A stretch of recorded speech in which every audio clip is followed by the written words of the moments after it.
Hey everyone, welcome back. Tonight we're drifting back to a time when the wrong sandwich could literally end a kingdom. And I don't mean metaphorically, I mean actually, genuinely, a bad meal choice spiraling into full-scale diplomatic chaos. Because medieval Europe was just like that. So get comfortable, dim the lights, maybe grab some water, definitely not the herring we'll be discussing later. We're settling in for a gentle meander through one of history's strangest culinary disasters and the incredibly petty royals who made it everyone's problem. This is the story of how questionable food standards, wounded aristocratic pride, and a truly unfortunate quantity of pickled fish helped ignite a conflict that would simmer for years. Because of course it did. Let's begin in the early 1300s, in the court of King Edward II of England. Now, Edward was special. Not in a good way, necessarily.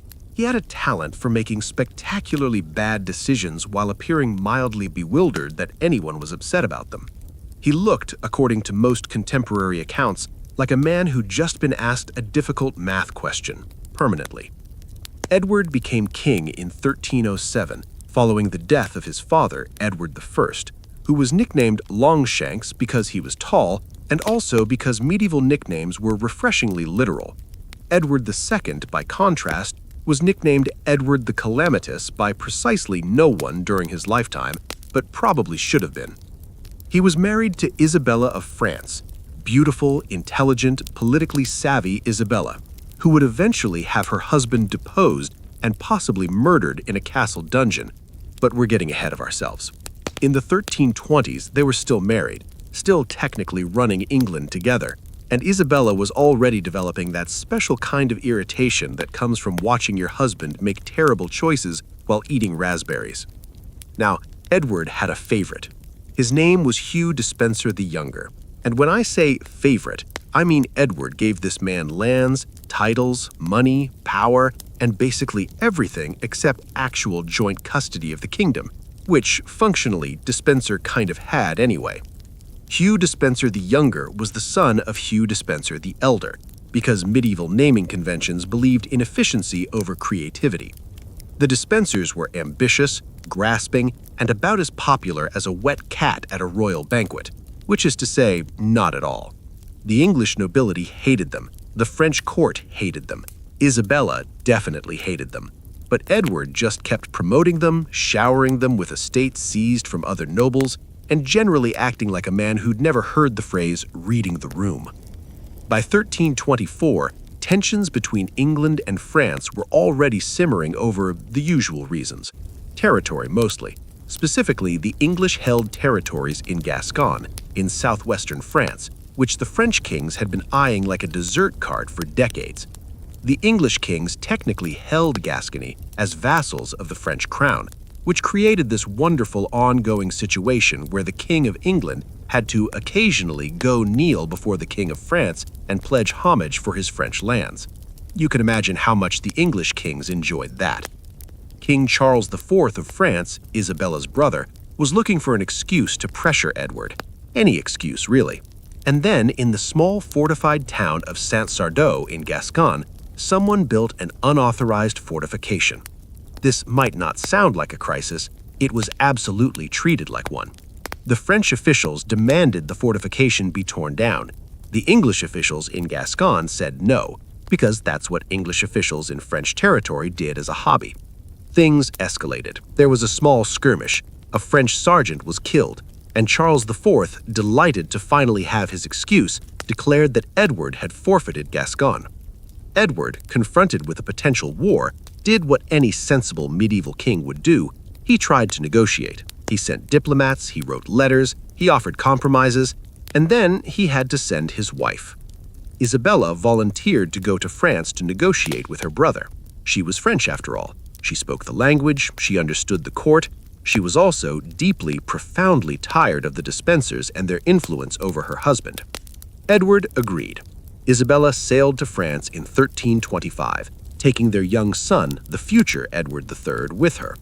And this is where the food comes in, finally. See, Isabella arrived at the French court and immediately began negotiations. She was persuasive, charming, diplomatic. She convinced Charles to agree to peace terms. All Edward had to do was come to France and perform homage for Gascon, a standard feudal formality, and everything would be settled.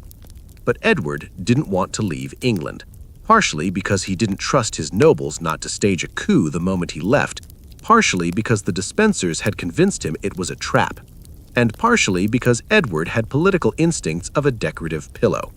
So Isabella proposed a solution. Their son, young Edward III, could perform the homage instead. The boy was in France already. Charles agreed. The prince performed homage, crisis averted. Except Isabella didn't come home. She stayed in France, and then she began gathering English exiles who'd fled the Despensers' persecution. And then she began openly declaring that she wouldn't return to England while the Despensers remained in power. Edward sent increasingly frantic letters. Isabella ignored them. She was done. And here's where the herring comes in, finally. During this period, there was a tradition of elaborate state banquets to celebrate diplomatic agreements. Isabella, still technically the Queen of England, attended several such banquets at the French court. And at one particularly important feast, the English diplomatic delegation was served a course of pickled herring. Medieval pickled herring was an experience. It was preserved in brine, sometimes for months. It was pungent, it was slimy.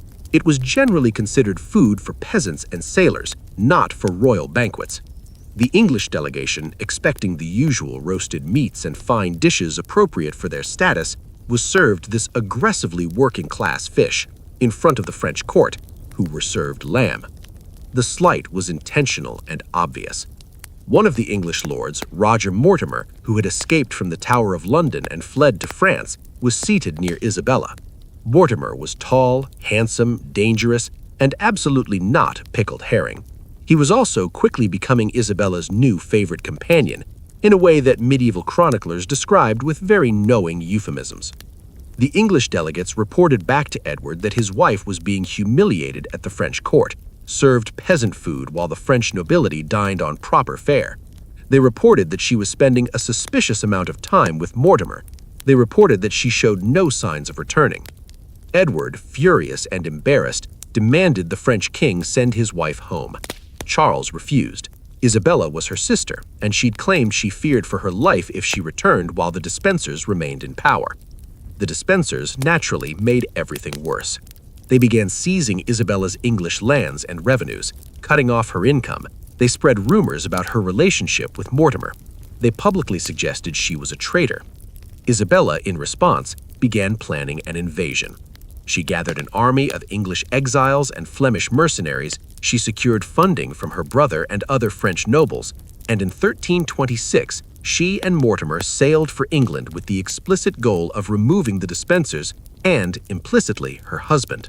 The herring incident became symbolic. It was repeated in chronicles and letters as evidence of how Isabella had been treated, how England's queen had been humiliated by the French court. Never mind that the diplomatic situation had already collapsed. Never mind the larger political forces at play. The pickled fish became a rallying point, a visceral symbol of disrespect that English nobles could understand and repeat. They served our queen herring like a common fishwife while dining on land themselves. Medieval people loved a good symbolic insult. This one was particularly potent because it involved food, class, and national pride all at once. When Isabella landed in England, the population welcomed her. Edward's support collapsed almost immediately. The Despensers fled. Edward tried to flee but was captured in Wales, looking, according to one chronicler, much bewildered and quite damp. The Despensers were executed, messily. Medieval executions of hated favorites were never quick affairs. Edward was forced to abdicate in favor of his son, the young Edward III, with Isabella and Mortimer acting as regents. And then, a few months later, Edward II died in Berkeley Castle under mysterious circumstances that almost certainly involved murder, possibly with a red-hot poker, though the evidence is murky and the chroniclers had a flair for dramatic speculation. Isabella and Mortimer ruled England together for 3 years, until young Edward III, coming of age and deeply unimpressed with his mother's boyfriend, staged his own coup and had Mortimer executed. Isabella was retired to comfortable estates where she lived for nearly 3 more decades, wearing a nun's habit and presumably never eating herring again. The whole catastrophic chain of events, from the St. Sardos incident through Edward's deposition and death, is sometimes called the War of St. Sardos, or the Dispenser War, depending on which historian you ask. But in popular memory and in the gossip of the time, the image that stuck was Isabella at a French banquet, served peasant food while her husband's enemies dined in splendor. The herring that helped topple a king. Now, let's drift over to the actual food situation in medieval royal courts, because this is relevant and also deeply strange. Feasting in the medieval period was less about nutrition and more about performance. A royal banquet wasn't a meal, it was theater, and like most theater, it went on far too long and left you vaguely uncomfortable. A typical feast at a major royal court could include dozens of courses. And when I say courses, I don't mean appetizer, main, dessert. I mean waves of food arriving in elaborate processions, each course containing multiple dishes, all of it designed to demonstrate wealth and status rather than to actually taste good. Let's start with the meats, because medieval royalty consumed an absolutely staggering amount of meat. Beef, mutton, pork, venison, rabbit, swan, peacock, heron, and occasionally porpoise, which was classified as fish for religious fasting purposes because medieval logic was flexible when it needed to be. The meat was often roasted whole and brought to the table still wearing its feathers or fur, then carved dramatically in front of guests. Peacocks were sometimes skinned, roasted, and then redressed in their own feathers to create the illusion of a living bird sitting on a platter, which is the kind of thing that makes sense after several goblets of spiced wine.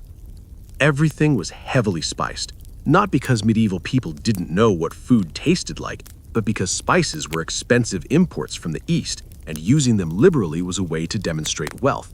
If your roast swan wasn't covered in enough pepper and ginger to make your eyes water, you were basically admitting you were poor. They also loved sauce.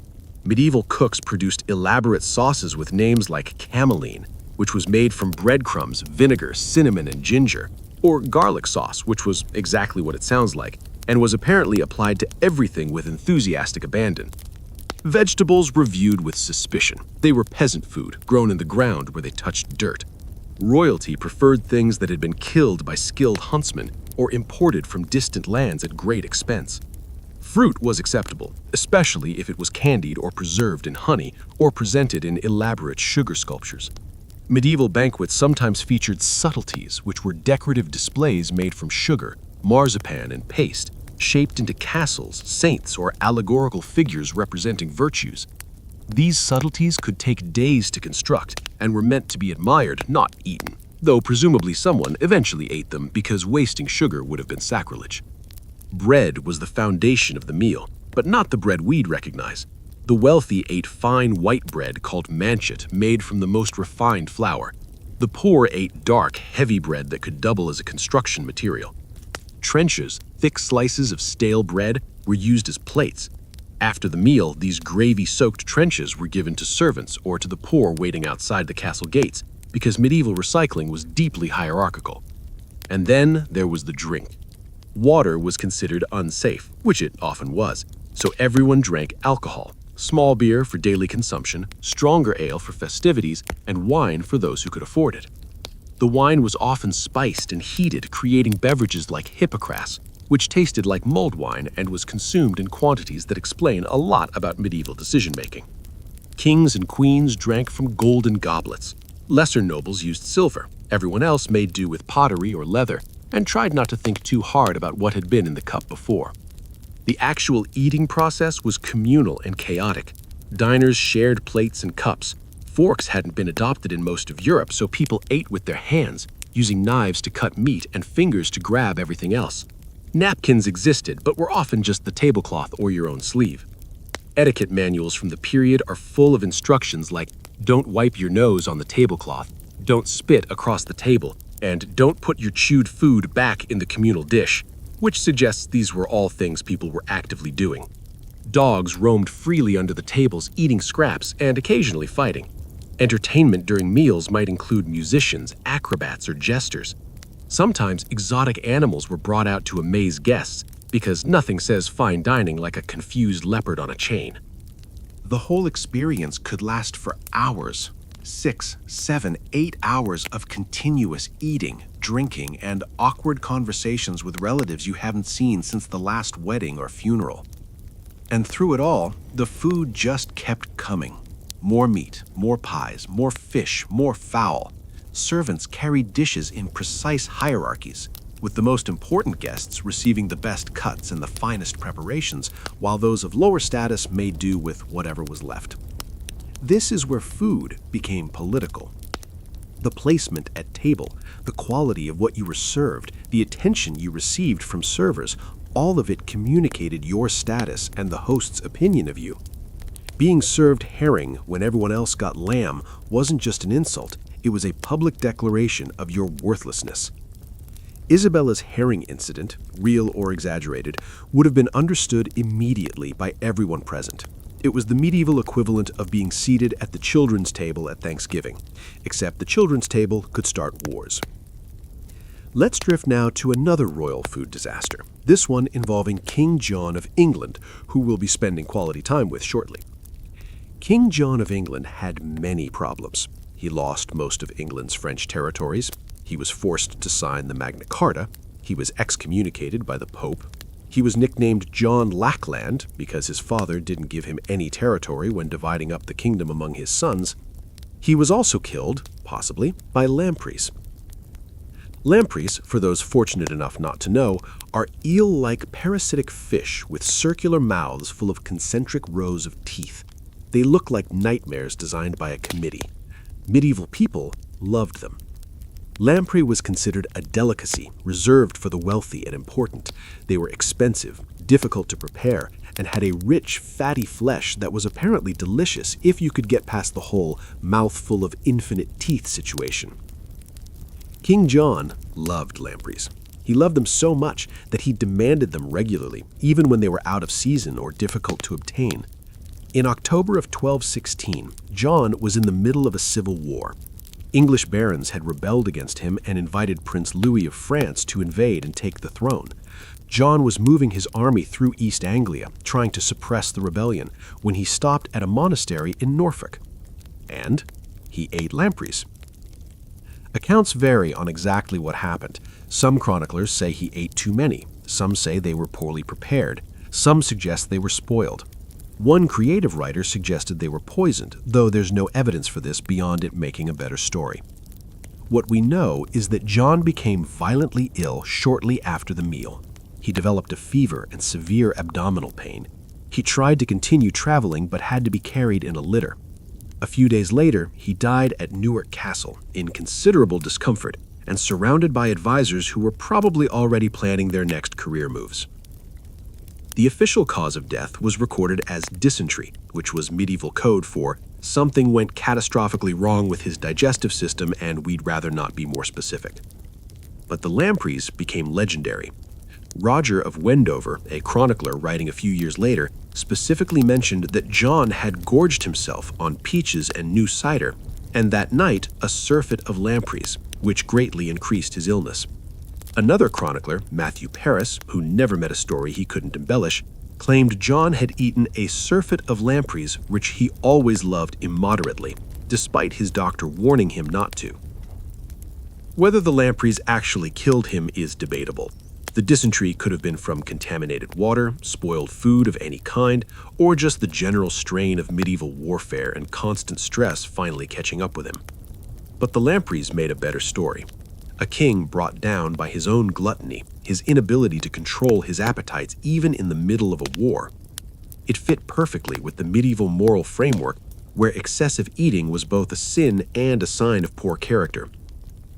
John was succeeded by his 9-year-old son, Henry III, who presumably learned to be cautious around eel-based dishes. The lamprey story became a cautionary tale, repeated in chronicles and moral treatises. Don't be greedy. Don't ignore your doctor. Don't eat terrifying prehistoric fish during a civil war. Lampreys, meanwhile, remained fashionable. Henry I, John's great-grandfather, also allegedly died from eating a surfeit of lampreys in 1135, which either means lamprey preparation was consistently terrible, or medieval chroniclers had a limited vocabulary for describing food-related deaths. Later English monarchs continued to receive lampreys as tribute and gifts. Elizabeth II was presented with a lamprey pie for her Diamond Jubilee in 2012, continuing a tradition that stretches back centuries because the British monarchy loves nothing more than deeply weird historical continuity. But let's drift back to the medieval period, to another food-related royal catastrophe, this one involving King Philip IV of France and a wedding feast that went horrifically wrong. Well, not everyone, but enough people that it became a significant diplomatic incident and a source of lingering paranoia for decades. King Philip IV of France, known as Philip the Fair because he was conventionally attractive and medieval nicknames were again refreshingly literal, ruled from 825 to 1314. He was tall, handsome, and absolutely ruthless in ways that didn't show on his face. Philip destroyed the Knights Templar, manipulated the papacy, and consistently made decisions that benefited France while devastating everyone else. He was married to Joan I of Navarre, who brought the Kingdom of Navarre as her dowry, which was exactly the kind of strategic marriage medieval kings loved. They had 3 sons and 1 daughter. All the sons would become kings of France. None of them would have legitimate male heirs, which would eventually cause the 100 Years' War, but that's a problem for later. In 1305, Philip was arranging marriages for his children. His daughter Isabella, yes, the same Isabella from the herring incident, was sent to England to marry the future Edward II. His eldest son, Louis, was being married to Margaret of Burgundy. The wedding was scheduled to be a spectacular affair because Philip never did anything small. The feast was planned for weeks. Cooks were brought in from across France. Special provisions were ordered. Wine cellars were raided. Everything was prepared to demonstrate France's wealth and power. The wedding took place. The ceremony was lovely. Everyone processed to the great hall for the feast. And then people started dying. Not immediately, not dramatically, but over the course of the evening and the following days, guests began falling ill, vomiting, fever, convulsions. Some recovered, others did not. The exact number of deaths is unclear. Chronicles mention many dead, which in medieval terms could mean anywhere from a dozen to 100. Nobles, servants, musicians, the illness didn't discriminate. Panic spread immediately. This wasn't a natural illness, this was poison. Philip ordered an investigation. Kitchens were searched, servants were interrogated, several unfortunate kitchen workers were arrested and tortured because medieval justice had approximately one investigative technique, and it was torture someone until they confess. No definitive culprit was found. No poison was identified. The arrested servants either died under torture or were eventually released when nothing could be proven. Modern historians suspect food poisoning, most likely from spoiled meat or contaminated water. A feast of that size, with food prepared hours or days in advance, stored improperly and served to hundreds of people in a crowded, warm hall, was essentially a perfect incubator for bacteria. But at the time, the explanation was obviously treachery. Someone had tried to kill the king, or the bride, or just cause chaos.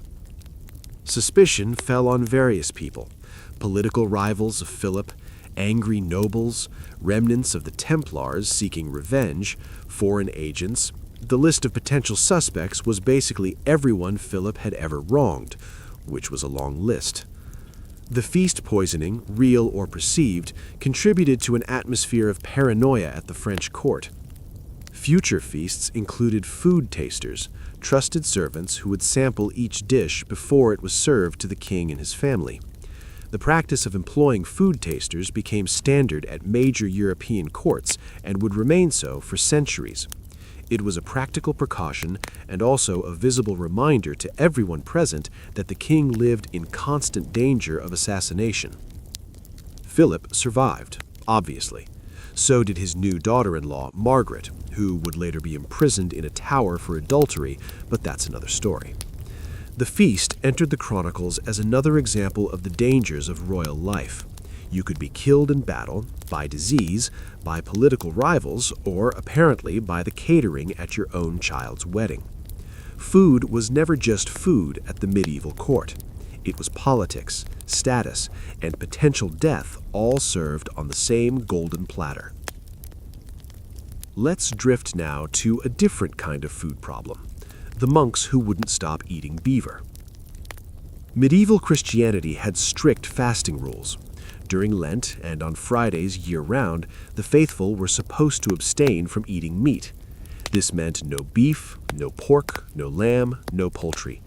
Fish was allowed because fish were cold-blooded animals and lived in water, and therefore didn't count as meat according to ecclesiastical logic that made sense to someone, presumably.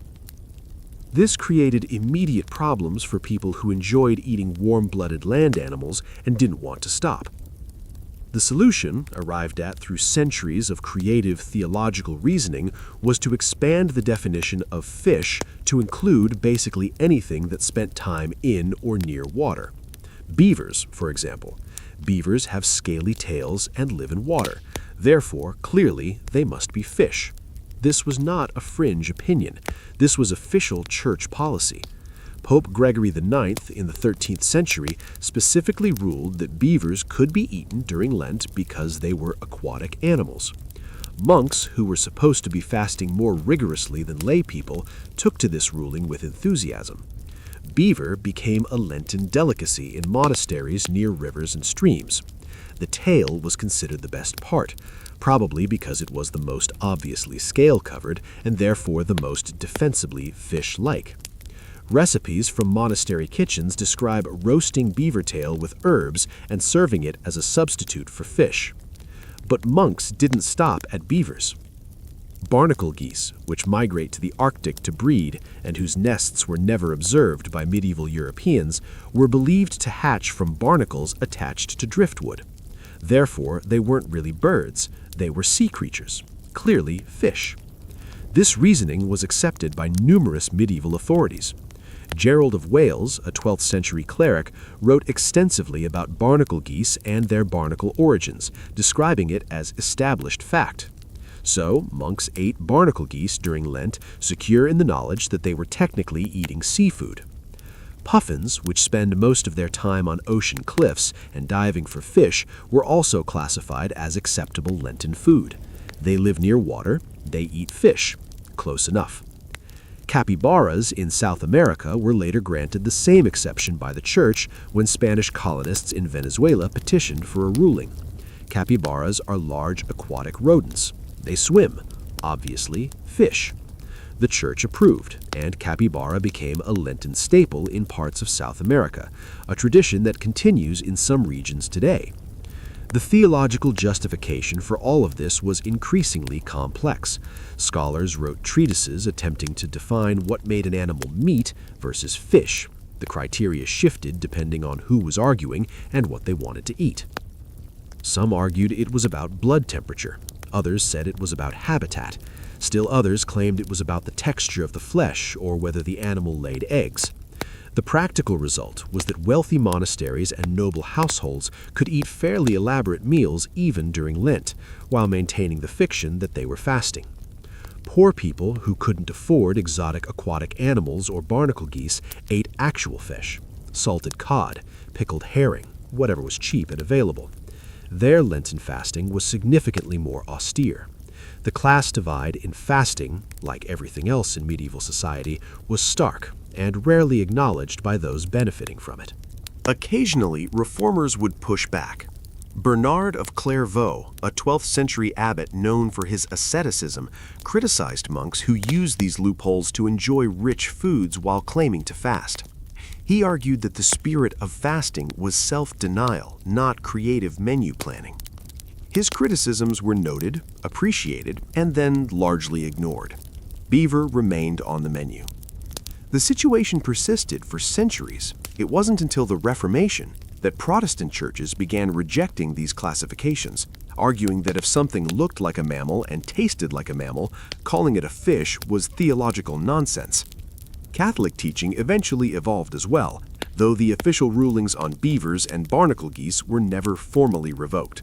They just quietly fell out of practice as biological knowledge improved and the arguments became harder to sustain with a straight face. But for medieval monks, the beaver-fish compromise was a perfect example of how religious rules and human appetites could be reconciled through sufficiently motivated reasoning. Let's drift now to an even stranger food-related obsession: the medieval royal addiction to peacock.